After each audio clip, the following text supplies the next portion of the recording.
दिन बीते, वर्ष बीते, उसके बालक हो गए और मर जाएं और वह भी कोई के दिन मरे, इसलिए वह व्रत भी नहीं कर सके। उसका दिन रात रोना चालू रहे। उसने बड़े बड़े पंडित बुलवाए और पूछा कि मेरा यह श्राप कैसे छूटेगा।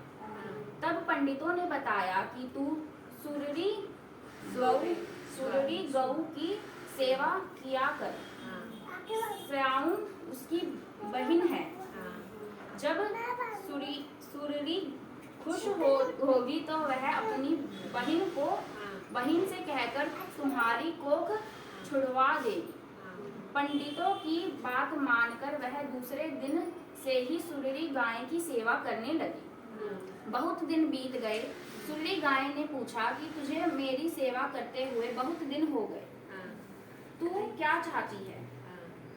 साहूकार की बेटे की बहू ने कहा कि स्याऊ से मेरी कोख छुड़वा। सुररी बोली कि कल मुंह अंधेरे में आना। दूसरे दिन वह आई तो सुररी उसे अपने साथ लेकर उजाड़ बावनी में आई। वह स्याऊ ने कहा, आ बहन, बहुत दिनों में आई, यह तुम्हारे साथ कौन है? सुररी बोली, यह मेरी सेवा करती है। तब स्याऊ ने कहा कि मुझे मेरे बच्चों की रखवाली के लिए भी चाहिए। सुररी बोली, इसे ही रख ले। साहूकार के बेटे की बहू उनकी सेवा करने लगी। एक दिन स्याऊ बोली, तू कौन है और इतनी उदास क्यों रहती है?